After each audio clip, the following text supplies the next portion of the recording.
Yan mga kaibigan, may nagtatanong sa akin na walang katapusang tanong 'to mga kaibigan. So, diyan mga kaibigan sa ating comment section, ayan mga kaibigan, may nagtatanong na kung ilang taon na ba yung alingatong na 'to. Ayan mga kaibigan. Bale ito mga kaibigan yung alingatong. Ayan, naputol kasi yan mga kaibigan nung panahon ng bagyong Uwan. Napakalaki na yan mga kaibigan, mataas na yan. And then, yan mga kaibigan, nakakalimutan ko lang pero hindi pa yan aabot ng 3 taon. Yung ganitong klaseng alingatong. Ayan o. Hindi pa yan aabot ng 3 taon mga kaibigan. Isang ugat lang yan mga kaibigan na nilagay ko dyan. Gaganito lang kahaba. So bali ito mga kaibigan, puro yan saging. Makapal yung saging dito nung tinanim ko yan, nung nilagay ko yan doon sa puno ng saging. Sa may, hindi naman sa pinakang puno, kumbaga doon sa ilalim ng saging, nilagay ko yung nag-iisang ugat na nakuha ko dyan sa bandang baba na yan. Yan mga kaibigan, kasi mayroon dyang red alingatong dati. So ngayon wala na. So yun mga kaibigan, sinubukan ko patubuin to. Ayan na mga kaibigan, no.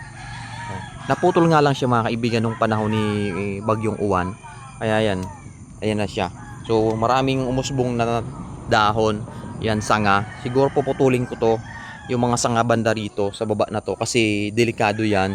So wala na makakalapit dito pagka yan ay lumaki, no? Sobrang katin yan mga kaibigan ng ano na yan, ng dahon na yan.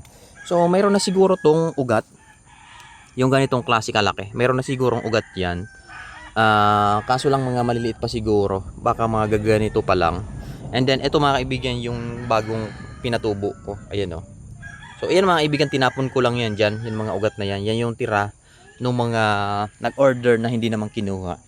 Yan mga kaibigan o. Malaki na rin. So mga 3 buwan na siguro yan. Yung ugat na yan, 3 buwan.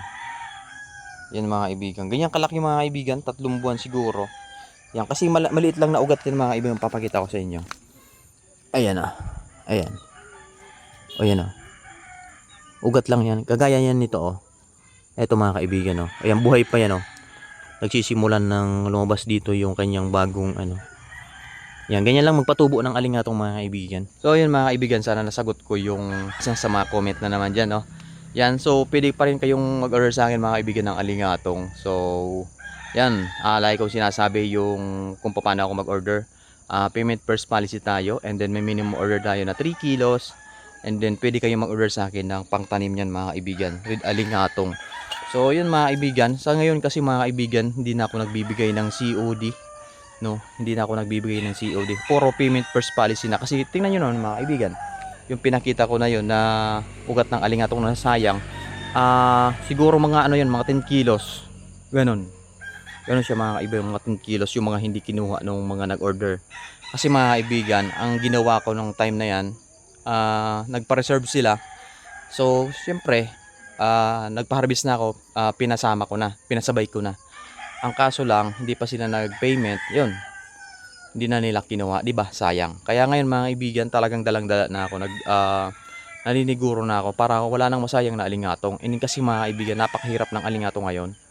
So sobrang hirap na hanapin.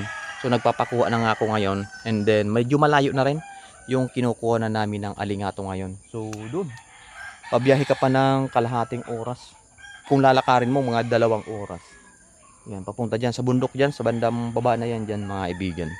Yan mga kaibigan, sa may katanungan pa diyan, yan, comment lang kayo diyan kung paano natin pinapatubo yung alingatong na to, no?